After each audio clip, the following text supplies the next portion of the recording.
പശ്ചിമേഷ്യയിൽ വീണ്ടും യുദ്ധകാഹളം മുഴങ്ങുന്നതിന്റെ സൂചനകളാണ് പുറത്തുവരുന്നത്. താൽക്കാലിക വെടിനിർത്തൽ തുടരുന്നതിനിടെ ഇറാനുമായി യുദ്ധം പുനരാരംഭിക്കാൻ US തയ്യാറെടുക്കുന്നതായാണ് റിപ്പോർട്ട്. 24 മണിക്കൂറിനിടെ 6500 ടൺ ആയുധശേഖരം ഇസ്രായേലിലേക്ക് US കടത്തിയെന്നാണ് വിവരം. അതിനൊപ്പം ഇസ്രായേലിലും ഒരുക്കങ്ങൾ ശക്തമാണ്.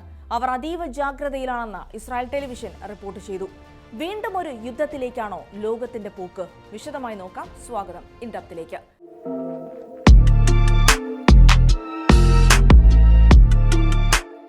ലോകം വീണ്ടും ഒരു യുദ്ധത്തിന്റെ വക്കിലെത്തി നിൽക്കുകയാണ്. ഇറാനുമേൽ വീണ്ടും ഒരു യുദ്ധം അടിച്ചേൽപ്പിക്കാൻ അമേരിക്കയും ഇസ്രായേലും തയ്യാറെടുക്കുന്നു എന്നാണ് പുതിയ റിപ്പോർട്ടുകൾ സൂചിപ്പിക്കുന്നത്. ചർച്ചകൾക്ക് വഴങ്ങാത്ത ഇറാനെ വീണ്ടും ആക്രമിക്കാൻ മടിക്കില്ലെന്ന് കഴിഞ്ഞ ദിവസം ട്രംപ് പറഞ്ഞിരുന്നു. പിന്നാലെയാണ് ഇസ്രായേലിലേക്ക് വലിയ തോതിൽ ആയുധശേഖരം അമേരിക്ക എത്തിച്ചതായുള്ള റിപ്പോർട്ടുകളും പുറത്തുവന്നത്. വ്യോമ കരമാർഗങ്ങളിലുള്ള ഏറ്റുമുട്ടലിന് ആവശ്യമായ സാമഗ്രികൾ, സൈനിക ട്രക്കുകൾ, വെഹിക്കിൾ യൂണിറ്റ്സ് എന്നിവയടങ്ങുന്ന ടൺ കണക്കിന് ആയുധങ്ങളാണ് അമേരിക്ക ഇസ്രായേലിന് എത്തിച്ചു നൽകിയിരിക്കുന്നത്.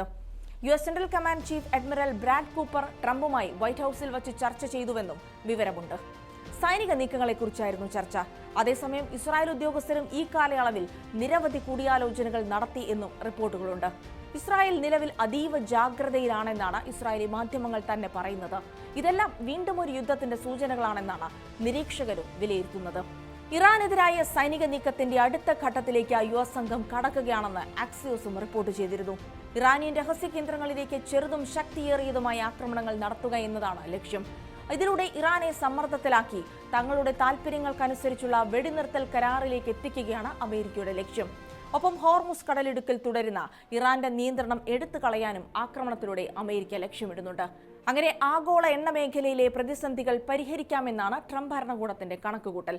അതേസമയം അമേരിക്ക വീണ്ടും ആക്രമണം നടത്തിയാൽ ഗൾഫ് മേഖലയിൽ ഉടനീളമുള്ള US താവളങ്ങൾക്കും ആസ്തികൾക്കുമേൽ പ്രഹരമേൽപ്പിക്കുന്ന ദീർഘമായ ആക്രമണങ്ങൾ നടത്തുമെന്നാണ് ഇറാന്റെ പ്രഖ്യാപനം. ഒപ്പം ഹോർമുസ് കടലിടുക്കിന് മേലുള്ള അവകാശവാദവും ഇറാൻ ആവർത്തിച്ചിട്ടുണ്ട്. അമേരിക്കയുടെ പ്രധാന ആവശ്യമായ ആണവ കരാറുമായും മിസൈൽ ശേഷിയുമായും ബന്ധപ്പെട്ട ഉപാധികളിൽ ഒരു വിട്ടുവീഴ്ചയ്ക്കുമില്ലെന്നും ഇറാൻ വ്യക്തമാക്കിയിട്ടുണ്ട്. ആണവ മിസൈൽ ശേഷി ഇറാന്റെ ദേശീയ സ്വത്താണെന്നും അത് തങ്ങൾ സൂക്ഷ്മമായി സംരക്ഷിക്കുമെന്നുമാണ് ഇറാൻ പരമോന്നത നേതാവ് ആയത്തുള്ള മുജ്തബ ഖാംനെയി പ്രസ്താവിച്ചത്. പേർഷ്യൻ മേഖലയുടെ തിളക്കമാർന്ന ഭാവി അമേരിക്ക ഇല്ലാത്ത ഒന്നായിരിക്കും. അത് അവിടുത്തെ ജനതയുടെ പുരോഗതിക്കും സുഖത്തിനും സമൃദ്ധിക്കും സമർപ്പിക്കപ്പെട്ടതായിരിക്കും. അത്യാഗ്രഹ ഉദ്ദേശങ്ങളോടെ ആയിരക്കണക്കിന് കിലോമീറ്ററുകൾ ദൂരെ നിന്ന് വരുന്ന പുറത്തുനിന്നുള്ളവർക്ക് ഇവിടെ സ്ഥാനമില്ല എന്നും അദ്ദേഹം വ്യാഴാഴ്ച പറഞ്ഞിരുന്നു. പുതിയ യുദ്ധഭീതി ആഗോള ഊർജ്ജ വിതരണ മേഖലയിൽ വൻ പ്രതിസന്ധികളാണ് സൃഷ്ടിച്ചിരിക്കുന്നത്. ബ്രന്റ് ക്രൂഡ് ബാരലിന് $113 നിലവിൽ വില.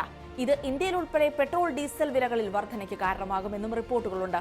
ഇറാൻ മുന്നോട്ട് വച്ചിരിക്കുന്ന വെടിനിർത്തൽ നിർദ്ദേശങ്ങൾ അമേരിക്ക തള്ളിക്കളയുക കൂടി ചെയ്തതോടെ കാര്യങ്ങൾ വീണ്ടും സങ്കീർണമാവുകയാണ്.